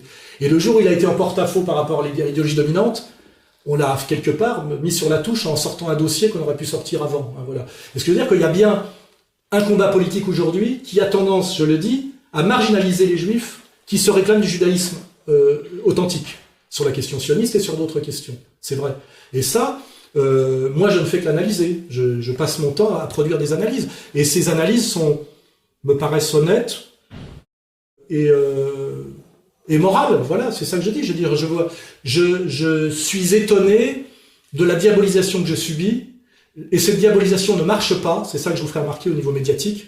Mes livres se vendent encore mieux quand M. Valls m'attaque. C'est quand même incroyable qu'un Premier ministre ait du temps à perdre à attaquer un type comme moi. Je veux dire, qui suis quand même un marginal, un écrivain, un pamphlétaire, etc. Et les spectacles de Dieudonné, il faut le savoir, il a triplé ses réservations depuis l'affaire du Conseil d'État. Donc après, j'en appelle presque, je dirais, à l'intelligence stratégique des élites communautaires, puisque seulement ces gens-là se réclament d'une intelligence multiséculaire que j'admets, peuple du livre, effectivement, gens de l'esprit. Je trouve que, c'est ce que j'ai dit d'ailleurs à mon procès récemment, il y a un effondrement catastrophique de l'intelligence des élites juives en ce moment, de Karl Marx à monsieur Frédéric Aziza, qui est un crétin, et qui prétend incarner les juifs, ce qui était et je pense que cet effondrement est lié essentiellement à, comment dirais-je, au sionisme contemporain. Et là-dessus, je vous rejoindrai. Le sionisme est une catastrophe pour l'intelligence juive. Alors, j'ai une question pour vous. Est-ce que vous pouvez peut-être nous expliquer, ou nous donner peut-être la preuve qu'Emmanuel Valls, comment vous l'appelez, les CRIF, les sionistes, la communauté organisée. La communauté juive organisée, c'est un terme de Golnadel. D'accord. La communauté juive organisée, ou Manuel Valls, ou ce que vous appelez les sionismes au pouvoir en France, est-ce que vous pouvez nous donner la preuve que vous n'êtes pas des alliés, puisqu'ils font votre service de marketing à vous et Dieudonné? Quand j'ai la réponse, je vais juste couper. Je suis désolé, je décroche. J'ai une réponse toute faite. J'ai pris pour le mois dernier pour 22 000 € de condamnation. Vous savez, un service de marketing, ça coûte cher de nos jours. Oui, mais ça coûte beaucoup plus cher que ce que je gagne. Vous voyez, je gagne 5 000 € par mois. Vous négociez mal peut-être vos relations.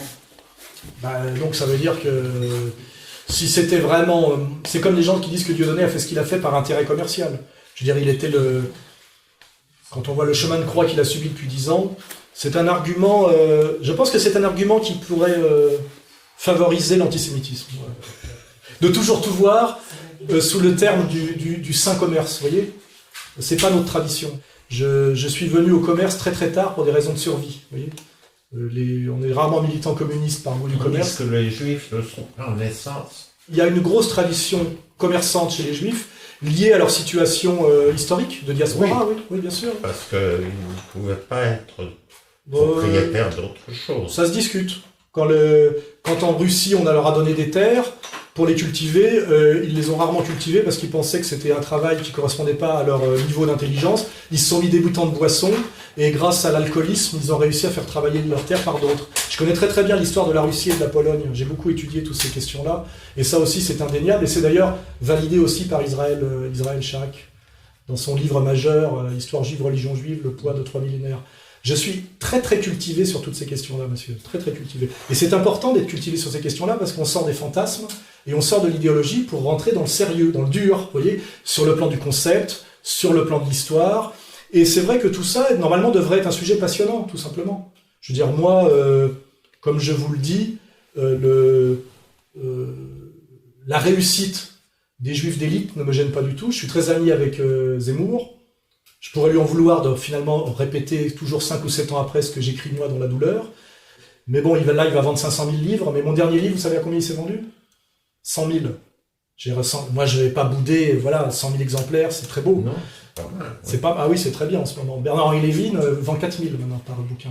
Donc je veux dire, Ce que j'aimerais, c'est qu'on puisse ramener tout ça à ce qu'est la France que j'aime, c'est-à-dire un débat intellectuel de haut niveau. On était avant réputés pour être des gens qui parlons à table. On aime bien manger, on aime bien parler. C'est toute l'histoire du prestige de l'encyclopédie par rapport à l'aristocratie.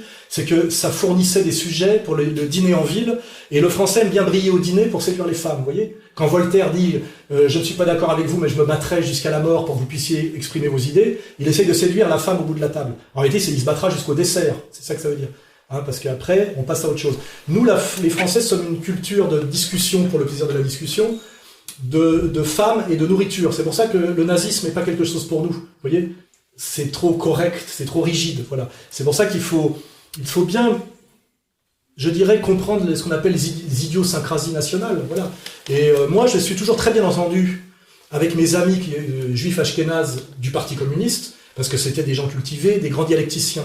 Et d'ailleurs, la plupart des gens de cette époque que j'ai connue ont quitté la politique et se sont même retirés complètement par dégoût de l'évolution de la société française depuis 10 ans. Je parle de Serge Grimbert, des gens comme etc. Certains ont rallié le sionisme, comme mon partenaire au Parti communiste qui s'appelait Marc Cohen. Maintenant, il est avec Elisabeth Lévy et Finkielkraut. Je l'ai connu pro-palestinien en diable, même bien plus que moi. Et aujourd'hui, il est totalement sioniste.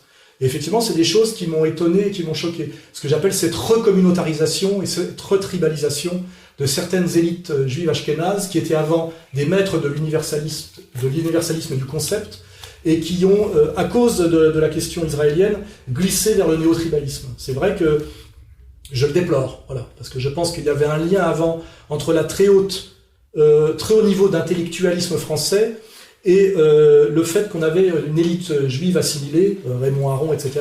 Et effectivement, ça nous tirait vers le haut. Aujourd'hui, autant Raymond Aron nous a tiré vers le haut, autant Bernard-Henri Lévy nous tire vers le bas. Vous voyez ? Je pense que Bernard-Henri Lévy est une catastrophe pour la France, une catastrophe pour les Juifs en général, et même à terme une catastrophe pour Israël. Je serais vous, je lui conseillerais de se taire, si vous avez une petite influence sur lui. Et moi, plus il m'insulte, plus il me rend populaire en France. Vous voyez ? C'est ça la réalité. J'aimerais que vous la compreniez, parce que je vous assure que je suis très très proche de la réalité, en réalité. Je suis très en phase avec le réel français et sa complexité. C'est pour ça que je vous dis, malgré tout ça, je continue, parce que je pense que l'histoire me rendra raison, et que je fais un travail nécessaire et honnête, que je qualifierais de gaulliste. Hein. Et d'ailleurs, le parti politique que je vais créer s'appelle Réconciliation. Tout à l'heure, vous aviez quelque chose de commun avec De Gaulle, vous parliez de vous à la troisième personne. Oui, bien sûr. Je pense que je rentrerai dans l'histoire, oui. Et d'ailleurs, la communauté juive organisée fait tout pour ça, en me persécutant. Des procès, quand Manuel Valls parle de moi au discours du Trocadéro, c'est incroyablement flatteur. Que nous ne pouvions pas accepter que la parole de Dieudonné Mbala, nourrie du néo-nazi Alain Soral, se propage dans des salles pendant des semaines. Et quand il répond, je crois, à un ministre qui a dit qu'il mettait en danger la République, c'est Hamon. Le ministre Hamon a dit que Manuel Valls, par ses dérives droitières, mettait en danger la République. Et il lui a été répondu, ce n'est pas Valls qui met en danger la République, c'est Alain Soral. Je veux dire, c'est très flatteur. Mais je pense que c'est très faux. Je n'ai pas les moyens, au cas où ça va échapper, d'Adolf Hitler. Vous voyez, je n'ai pas les moyens. Je n'ai non seulement pas la vision du monde d'Adolf Hitler, je vais vous dire déjà pour une bonne raison, c'est que moi, j'ai réussi le concours des Beaux-Arts. Là, si on veut faire de la psychologie, comment vous avez réussi? J'ai réussi le concours des Beaux-Arts. J'ai intégré les Beaux-Arts, je l'ai réussi. Hitler l'a raté, donc je ne suis pas un peintre raté. Vous voyez déjà. Ah. C'est important. Vous n'avez pas en commun avec Hitler le fait qu'il a raté les Beaux-Arts. Oui, voilà, moi je l'ai réussi. Donc ça fait des... Non, mais j'essaye de... C'est une différence fondamentale. C'est une différence fondamentale, le ressentiment, le ratage, etc. Si on regarde ma trajectoire historique, j'ai écrit des livres. Mon premier livre s'appelle Les mouvements de mode expliqués aux parents. Donc c'est un livre sur les mouvements de jeunes. Vous voyez, il n'y a pas de judéophobie là-dedans. J'ai toujours fait de la sociologie. Après, j'ai travaillé dans la mode, c'est-à-dire le vêtement. Et j'ai écrit un livre qui s'appelle La création de mode, sur une analyse sociologique de ce que c'était que le phénomène des jeunes créateurs. Oui. Après, un livre qui m'a fait connaître, qui s'appelait Sociologie du dragueur. C'est sur le phénomène de la drague compulsive, avec une analyse oedipienne de la mère manquante, etc., qui pourrait beaucoup intéresser les juifs qui sont très intéressés par le rôle de la mère, la structuration oedipienne, vous voyez. Donc, après, j'ai été un militant communiste, et donc j'ai travaillé sur l'économie politique beaucoup. Et effectivement, la question du judéo-criticisme est plutôt venue en réaction avec la montée au pouvoir de plus en plus visible en France du lobby sioniste. C'est par là que ça m'est arrivé, vous voyez, je n'ai pas, comment dirais-je, de culture familiale d'extrême droite ou antisémite, puisque je vous dis, on est d'une famille de résistants savoyards, et je vais vous le dire en mon âme et conscience, je n'ai jamais entendu parler de tout ça à table. La seule chose dont j'ai entendu parler, c'est que mon oncle Jean a rejoint De Gaulle dès 40, il a été aviateur au-dessus de l'Allemagne, il a été descendu au-dessus de l'Allemagne, il a fait 2 tentatives d'évasion, il a fini prisonnier, il a été libéré, il a rejoint l'armée Leclerc, il a fait toute la campagne avec Leclerc, et après il a intégré l'armée et il a fini lieutenant-colonel dans l'armée, il est mort l'année dernière, et ça c'est vérifiable. Et du côté de ma mère, c'est mon grand-oncle Raisin était médecin obligaire. Quelle raison aurions-nous de le vérifier ou de ne pas le vérifier? Parce que par exemple, quand Frédéric Aziza m'attaque, il prétend, alors qu'il est juif algérien, il prétend en fait que ce que je suis lui serait insupportable à cause de son grand-père mort à Auschwitz. Et je pense en mon âme et conscience qu'il ment. Vous voyez, qu'aujourd'hui c'est devenu une facilité pour certains juifs de dire qu'ils ont un ancêtre qui est mort à Auschwitz, comme dans le temps les Français prétendaient avoir un ancêtre aristocrate, ou maintenant parce que c'est la mode, beaucoup de bourgeois de la pseudo-élite contemporaine prétendent qu'ils ont du sang juif. Il y a des modes, vous voyez. Alors il y a aussi une mode, c'est prétendre qu'on a quelqu'un dans sa famille qui est mort à Auschwitz. Aujourd'hui, il y a beaucoup d'escrocs à la Shoah. C'est assez... C'est vrai. Et moi, j'ai dit à Aziza qu'il a beaucoup moins de chances qu'il était persécuté familialement par les Allemands que ma famille à moi. Parce que lui, il était en Algérie pendant la guerre.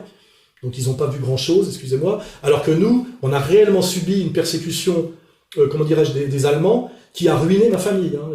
Ma famille, qui était une famille de la grande bourgeoisie, a été ruinée par l'occupation. Voilà. Mon grand-père est mort en 1939. Ma grand-mère a été otage. On a vraiment tout perdu pendant la guerre. Ça a été effectivement, il ne faut pas oublier que la guerre a été...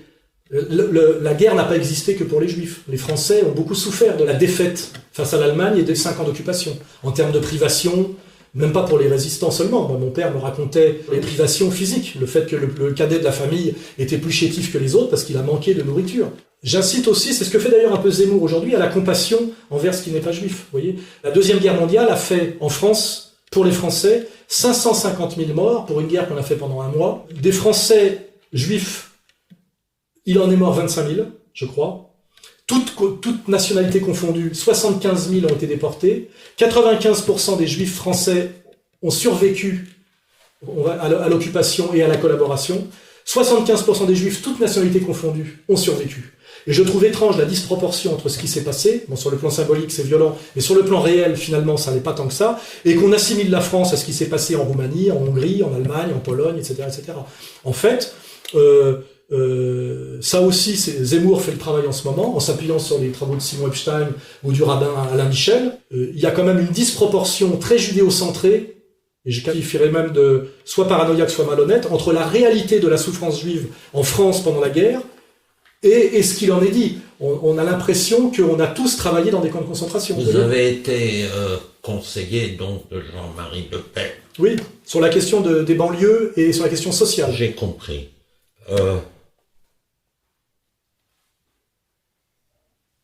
La destruction des Juifs est un point de détail? Non, c'est pas ça la phrase de Le Pen, c'est la chambre à gaz qui est un point de détail, il a dit. Il a dit que la manière dont ça avait été fait était un point de détail. D'abord, c'est libre à lui de le dire. Il a été condamné pour ça à 120 000 € d'amende, avant même la loi Guessot. C'est ça que je trouve choquant. Normalement, vous trouvez ça peut-être désagréable de sa part, mais pourquoi la liberté d'opinion historique? Il y a des gens qui pensent, comme Finkielkraut, que l'Empire français n'a fait que du bien aux Africains. C'est limite, ça peut choquer des Noirs. Moi, ça me choque moins, parce que honnêtement, je me sens moins touché par la question. J'ai l'honnêteté d'admettre que je suis un blanc français, et donc la colonisation me fait moins souffrir dans ma chair que ceux qui l'ont subi. Mais moi, je vois pas pourquoi Jean-Marie Le Pen n'aurait pas le droit, en 1980, je crois, donc quand même 50, 60, 40 ans après les faits, de penser de savoir comment les Juifs ont été tués, si c'est par chambre à gaz, par balle dans la nuque ou par pendaison, était un point de détail de l'histoire. Je pense que ce qu'il voulait dire, c'est qu'effectivement, plus l'époque de la guerre elle-même s'éloignait, plus on faisait de la guerre une question exclusivement juive et judéo-centrée. Et la phrase que Le Pen a dit récemment et qui est de moi, c'est effectivement aujourd'hui, la Deuxième Guerre mondiale est devenue un point de détail de la chambre à gaz. Ce que j'ai dit correspondait à ma pensée, que les chambres à gaz étaient un détail de l'histoire de la guerre, à moins d'admettre qu'elle soit la guerre qui soit un détail de vous des chambres à gaz. ces propos. Je vous rappelle que la Deuxième Guerre mondiale a fait plus de 50 millions de morts, 20 millions de Russes, 7 millions d'Allemands pendant la période de la guerre, et ça monte à 13 ou 14 millions si on poursuit jusqu'aux années 50. Et je vous rappelle qu'Hitler n'a jamais fait plus de 35% aux élections légales, et qu'à la limite, il y a beaucoup de gens qui effectivement ont subi l'hitlérisme, la conscription forcée, sans avoir le droit de donner leur avis. Je pense qu'on ne discutait pas trop des décisions d'Hitler. Et moi, une fois de plus, je vous alerte sur les dangers aujourd'hui, c'est-à-dire on est combien d'années, 70 ans, 80 ans après, sur un trop grand judéocentrisme qui pourrait faire penser que les Juifs ne se soucient que de la souffrance des Juifs et pas des autres. Je rappelle qu'en France, plus de 50 000 Français sont morts sous les bombardements alliés, souvent de très haute altitude et souvent inutiles, bombardements alliés majoritairement anglo-canadiens. Il est mort 2 fois plus de Français sous les bombes alliées pendant la période de Pétain que de Français juifs par la déportation. Or pourquoi parle-t-on jour et nuit des uns et jamais des autres? Parce que les Français ne sont que des goyes? C'est ça que les gens pourraient croire.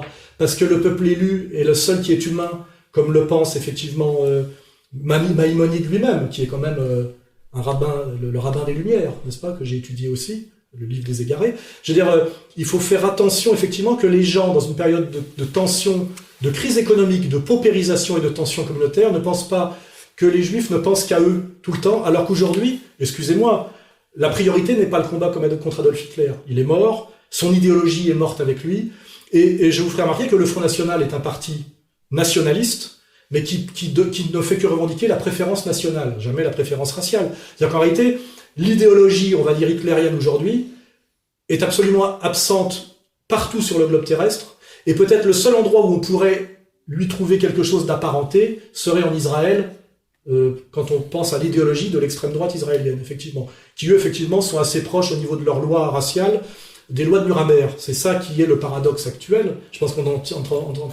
en tant qu'antisioniste, vous le verrez. Mais moi, c'est là-dessus que j'alerte. Je veux bien cesser d'être judéophobe, mais cesser d'être à ce point-là judéocentré. Pourquoi on n'a-t-on toujours pas parlé du problème de l'islamophobie? On en a parlé de l'islamophobie. Ah bon? Bah oui. Bon, j'ai pas eu ce sentiment. L'islamophobie, c'est quand même un nouveau antisémitisme, non? Oui, en partie. On a parlé que l'islamophobie. Oui, ça c'est un peu de la dialectique. Mais la dialectique, il y a des juifs qui savent la faire office, c'est nous des goy. Oui, je sais bien. Non, mais on peut jouer à ça, moi j'aime bien. Hein. Enfin, je différencie quand même la dialectique qui respecte les lois d'Aristote et ce qu'on appelle le sophisme, que vous appelez le pile-poule, je crois, c'est-à-dire la paralogique ou le sophisme. Écoutez, quand vous seriez à mon niveau d'étude de Talmud et de judaïsme, nous parlerons de judaïsme. Pour l'instant, on va parler des choses que vous connaissez bien. C'est-à-dire la France, la philosophie grecque, l'histoire de France, l'humanisme français. Ça tombe bien parce que c'est un peu notre terrain, n'est-ce pas?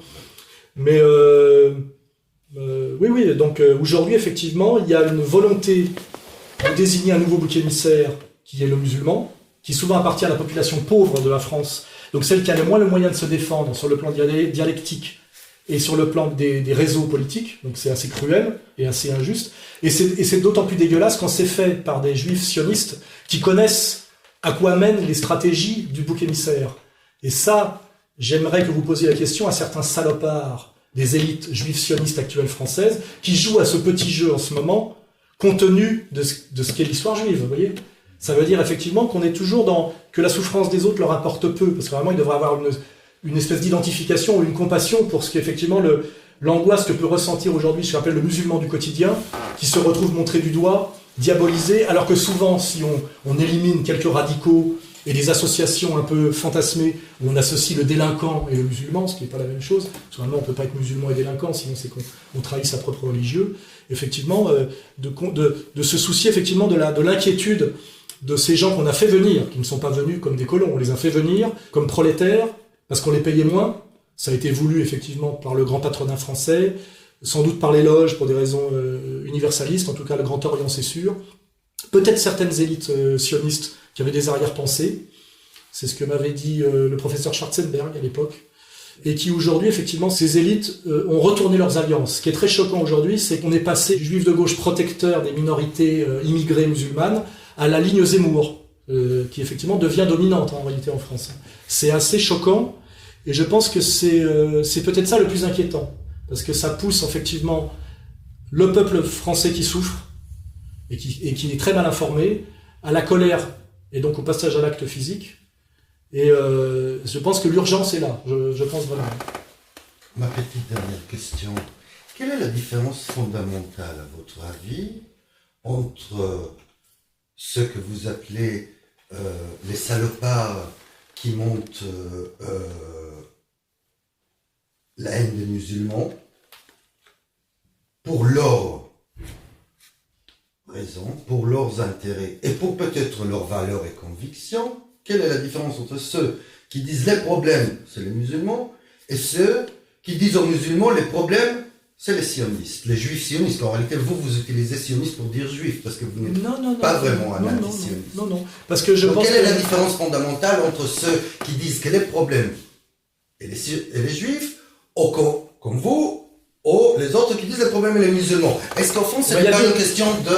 Il y a deux différences. Alors je vais vous dire, il y a deux différences. D'abord, moi, je ne caricature pas la réalité comme le fait Zemmour en ce moment, qui connaît visiblement assez mal l'islam et qui confond délinquance de banlieue, musulmans du quotidien et la question moyen-orientale avec la manipulation de l'extrémisme musulman par les Américains via l'Arabie Saoudite et le Qatar, par exemple. Je ne confonds pas ça. Je ne dis pas le problème en France c'est les juifs, jamais, vous regarderez mes conférences, je dis il faut bien séparer les élites sionistes françaises qui non seulement ne représentent pas les juifs statistiquement, puisque 5 juifs sur 6 ne sont pas représentés par eux, mais qui même sont dangereux pour eux-mêmes, parce qu'ils les associent à une violence sioniste, alors que souvent ces juifs ont une relation à leur judéité ou à Israël qui est beaucoup plus nuancée, subtile, voire même inexistante, et moi je ne prétends pas me mettre à leur place, c'est une chose. Et la deuxième raison, qui est à mon avis plus importante, c'est que je pense aujourd'hui qu'effectivement l'islam radical est le fruit d'une manipulation du pouvoir américano-sioniste mondial. Donc effectivement, quand on montre du doigt Israël et on va dire le lobby sioniste américain ou les néoconservateurs américains qui sont des born-again christians ou des judéo-chrétiens, ça montre réellement d'où vient aujourd'hui le pouvoir et le mal. Eux, pour maintenir la suprématie américaine, pour maintenir Israël coûte que coûte, veulent effectivement redécouper le Moyen-Orient, ont intérêt à la guerre permanente, ont intérêt à l'ennemi fantasmé après la disparition du communisme, etc. Ils en ont l'idéologie, les moyens économiques et médiatiques et les moyens militaires. Le monde musulman est un monde très atomisé, très contradictoire, et qui n'a pas les moyens ni militaires ni économiques de sa puissance. Je le pense, à part si on pense que les Saoudiens et les Qataris peuvent financer des choses, mais ils ne financent jamais que ce qu'on les laisse financer. Sinon, à mon avis, ils sont renversés, car vous savez très bien que sur le plan militaire, que ce soit le Qatar ou l'Arabie Saoudite, sont des protectorats de l'armée américaine, et s'ils étaient vraiment gênants aux intérêts américains, ils seraient renversés dans les 15 jours, comme l'a été Mossadegh, puis le Shah d'Iran, ou comme l'a été Saddam Hussein à un moment donné, ou comme l'est Assad en ce moment, vous voyez. Donc je pense que montrer, je dirais, les élites, je dirais pour être précis, américano-sionistes mondiales comme responsables de la volonté de guerre civile généralisée en Occident, qu'ils appellent d'ailleurs le choc de civilisation. C'est eux qui l'ont théorisé, qui le mettent en place. C'est vrai. Alors que dire que les musulmans aujourd'hui sont le problème mondial et qu'ils sont automoteurs et qu'ils ont un désir de conquête de l'Occident judéo-chrétien pour faire le djihad, etc., c'est profondément fantasmé et faux.